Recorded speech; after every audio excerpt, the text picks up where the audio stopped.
नमस्कार दोस्तों, न्यूज़ हलचल आजकल में आपका स्वागत है। मैं आपका मित्र प्रदीप राठी। आज हम आपके लिए लेकर आए हैं एक बड़ी खबर एक ट्वीट से पैदा हुए विवाद को लेकर है। ट्वीट एक कांग्रेस नेता ने किया। कांग्रेस नेता ने अपने ट्वीट में कोवैक्सीन पर बछड़े के सीरम का प्रयोग करने का आरोप लगाया। वहीं उन्होंने आरटीआई एक्टिविस्ट द्वारा जुटाए गए दस्तावेज़ की कॉपी भी साथ में शेयर करी। विवाद इतना बढ़ा कि केंद्रीय स्वास्थ्य मंत्रालय व कोवैक्सीन बनाने वाली भारत बायोटेक ने सफाई देने के लिए मैदान में आना पड़ा। कोवैक्सीन पर विवाद, कांग्रेस नेता ने सरकार पर लगाए आरोप। भाजपा ने कहा प्रोपगेंडा फैला रहा है विपक्षी दल। वैज्ञानिकों ने कहा कि 7 जानवरों का प्रयोग होता है वैक्सीन बनाने में, कोवैक्सीन में नहीं है। बछड़े का सीरम, टीके को लेकर फैलाया जा रहा है भ्रम। भारत बायोटेक की कोवैक्सीन को लेकर बुधवार को विवाद बढ़ गया। इसके बाद केंद्रीय स्वास्थ्य मंत्रालय और टीका बनाने वाली कंपनी भारत बायोटेक ने सफाई देते हुए कहा कि कोवैक्सीन में बछड़े का सीरम या खून नहीं है, सिर्फ वैक्सीन के लिए सेल्स बनाने में प्रयोग किया गया था। टीके को लेकर भ्रम फैलाया जा रहा है। दरअसल कांग्रेस के नेशनल कोऑर्डिनेटर गौरव पांड्यन ने CDSCO के जवाब का हवाला देकर कहा था कि कोवैक्सीन में गाय के बछड़े का सीरम का प्रयोग किया जाता है। इसके लिए 20 दिन से भी कम के बछड़े की हत्या की जाती है। पांड्यन ने एक RTI के जवाब में मिले दस्तावेज शेयर किए। उन्होंने दावा किया कि यह जवाब विकास पाटनी द्वारा लगाई गई RTI पर central drug standard control organisation ने दिया है। इस जानकारी को लोगों को बताया जाना चाहिए था। इसी बयान पर यह सारा बखेड़ा शुरू हुआ।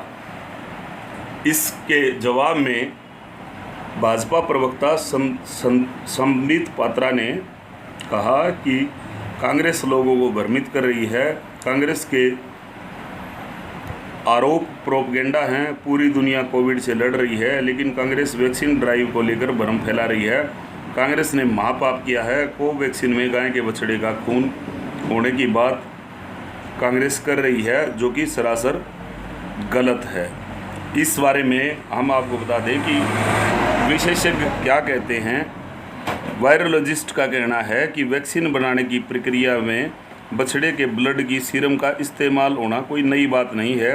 रेबीज़, इन्फ्लुएंजा जैसी वैक्सीन में भी इस्तेमाल हुआ है। यह साइंटिफिक प्रक्रिया है, दुनिया भर में अपनाई जाती है। वैक्सीन बनाने में 7 तरह के जीवों के सीरम का इस्तेमाल होता है।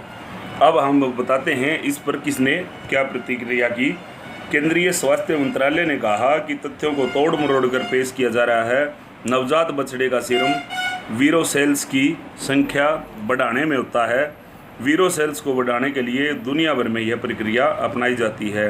वहीं भारत बायोटेक का कहना है कि वीरो सेल्स को पानी, कैल्शियम और अन्य प्रक्रिया से साफ किया जाता है। इसे बछड़े के सीरम से मुक्त किया जाता है। इसके बाद ही वीरो सेल्स को वायरल ग्रोथ के लिए कोरोना से इन्फेक्ट किया जाता है। कोवैक्सीन में बछड़े का सीरम नहीं है। वहीं ICMR के डॉक्टर मनोज मुहेरकर का कहना है कि कोवैक्सीन में बछड़े का सीरम के मुद्दे को बेवजह तूल दिया जा रहा है। वैक्सीन लेना ज़रूरी है, इससे ही मौतें कम होती हैं और लोगों की जान बचाई जा सकेगी। सीरम ब्लड से लिया गया है, किसी जानवर को मारा नहीं गया। सीरम का इस्तेमाल सेल्स विकसित करने के लिए किया गया है, दवा में नहीं किया गया। टीका निर्माण एक वैज्ञानिक प्रक्रिया, वैक्सीन में नहीं होते जीवों के सीरम। कोरोना महामारी पर काबू पाने के लिए देश में 21 जून को मुफ्त टीकाकरण शुरू करने की तैयारी जारी है। इस बीच भारत बायोटेक कंपनी की कोरोना वैक्सीन कोवैक्सीन को बनाने में गाय के बछड़े के सीरम का इस्तेमाल किए जाने के मुद्दे पर बहस छिड़ गई है। विपक्षी दलों की ओर से तीखे सवाल उठाए जा रहे हैं। इस पर भारत बायोटेक ने अपनी सफाई में कहा कि कोशिकाएं विकसित करने के लिए गाय के बछड़े के सीरम का इस्तेमाल किया गया था, लेकिन वैक्सीन के अंतिम फार्मूले में इसका इस्तेमाल नहीं किया गया।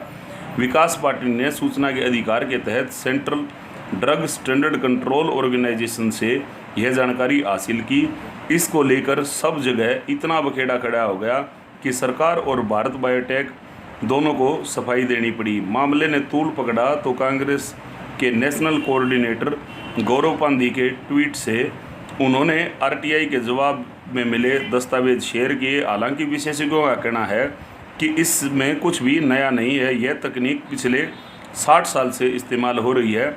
बछड़े के सीरम का कोवैक्सीन में सीधे इस्तेमाल नहीं होता है। लोग ऐसी अफवाहों पर ध्यान ना। आइए अब हम समझते हैं वैक्सीन थ्योरी। 3 पॉइंट्स में समझें सीरम की थ्योरी। लेबोरेटरी से में वीरो सेल्स विकसित करने के लिए इस्तेमाल होता है सीरम। दूसरा पॉइंट, कोरोना वायरस से इन्फेक्ट करने से पहले प्यूरिफाई होते हैं सेल्स। वहीं कोवैक्सीन या किसी वैक्सीन में शामिल नहीं होता है सीरम। सभी वैक्सीन निर्माता इस सीरम का इस्तेमाल करते हैं। यह एक आम प्रक्रिया है। भारत के लगभग सभी वैक्सीन निर्माता इसका इस्तेमाल करते हैं। पोलियो की वैक्सीन भी ऐसे ही बनती है। दरअसल वैक्सीन बनाने में वायरस को कमज़ोर किया जाता है, इसके लिए बड़ी संख्या में वायरस चाहिए। वैक्सीन कंपनियां बछड़े के सीरम का इस्तेमाल सेल्स को विकसित करने के लिए करती हैं, ना कि उसमें प्रयोग किया जाता है। उसमें वायरस को दाखिल किया जाता है, बाद में इस वायरस को कमज़ोर कर वैक्सीन में लिया जाता है। जो वैक्सीन हम लगवा रहे हैं उसमें बछड़े का सीरम नहीं है। दरअसल बछड़े के सीरम का काम बहुत सीमित होता है। वैक्सीन बनाने से पहले सेल्स विकसित होते हैं जिन्हें वायरस से इन्फेक्ट किया जाता है। इन सेल्स को बनाने के लिए बछड़े के सीरम का इस्तेमाल ज़रूरी है।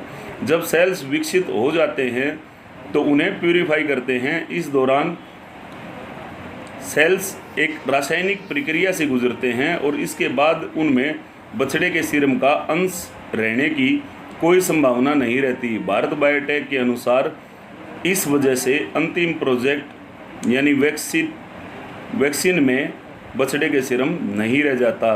सीरम के लिए बछड़ों की हत्या किए जाने की बात पूर्ण रूप से झूठी है। वैज्ञानिक लंबे समय से गाय के भ्रूण का इस्तेमाल कर रहे हैं। पहले इसके लिए गर्भवती गायों को मारा जाता था, पर अब यह प्रक्रिया बदल दी गई है। पशुओं को क्रूरता से बचाने के लिए अब नवजात बछड़ों का ब्लड सीरम लेते हैं। आमतौर पर जन्म के 3 से 10 दिन के भीतर इन्हें निकाला जाता है। भारत में गौ हत्या प्रतिबंधित है। इस वजह से ज़्यादातर ब्लड सीरम बायोलॉजिकल रिसर्च करने वाली लैब से इंपोर्ट होता है। वाणिज्य मंत्रालय के मुताबिक भारत में 2019-20 में 2 करोड़ रुपए का सीरम इंपोर्ट किया गया था। इस साल यह आंकड़ा काफ़ी बढ़ सकता है, क्योंकि अप्रैल और जून के बीच ही यानी करीब 3 महीने में 1.5 करोड़ रुपए का सीरम इंपोर्ट हो चुका है, जो कि आगे और भी बढ़ने की संभावना है।